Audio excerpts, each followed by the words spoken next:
এই দরজা দেখছিস, ঘরের দরজা সে একবার যায় না।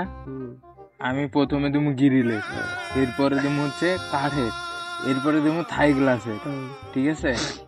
তাহলে এই তিনটা ভাঙ্গে কেমনে ঢুকবো? জানলাগুলো সেমই হইব ওইরকম। আর বিল্ডিং এর গাঁথনি হইব না বেটা, ঢালাই হইব, ঢালাই।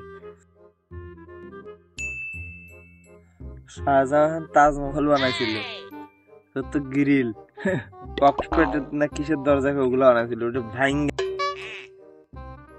তুমি তো বালের গ্রিল দিবা, কংক্রিট ঢালাই দিবা। আমি তো লাইট মারে দেখাই দিই, হিন্দি লাইট মারো, ইন্দিন তো যাইব। তুই তো তাহলে এক নম্বর বাইকের তোলা আমি মারবো। কি রে তোর তো কি রে? হ্যাঁ, কিছু খাওয়াইতে কইস, সালে কিছু খাওয়াইতে কইস, এই কিছু খাওয়াইতে কইস।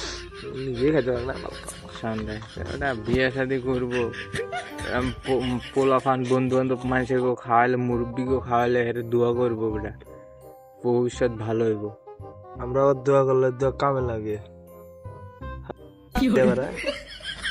একবার রাজা হয়ে যায়। সত্যি আমার কাছে যদি কখনো টাকা হয়, কখনো টাকা আসে, বুঝছো, আমি ঠিক এই জায়গার মতনই, মানে এই জায়গাটা যেমন দেখতেছ না, এরকম জায়গায় কিনা এনে ঘর বানাবো। এরকম ডিপ থাকবো, মানে হচ্ছে চারি সাইডে জঙ্গল টঙ্গল থাকবো, বড় গাছপালা থাকবো। ওয়াও, সেই সেই, তুই যাই কস তাই কস বেটা। আর আমি মানে আমার কাছে যদি কোনো হয়, আমি হানিমুন কোয়ার্টার বানাবো। হানিমুন কোয়ার্টার মোটর বানাইছে, তুই তো মনে হয় ব্যবসা করবি।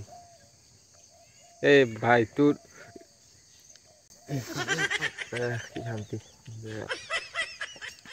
তুই আইলে তো আমার আগে ফোন দিই না, কি করলি? সত্যি কথা আমি তো পড়ি নাই রে বেটা, মসজিদে যাইতেও ইচ্ছা করে না। সব অক্তই পড়ি না, ফজল নষ্ট করি। আল্লাহ হেদায়েত দাও না কেন, হেদায়েত দাও, হেদায়েত দাও।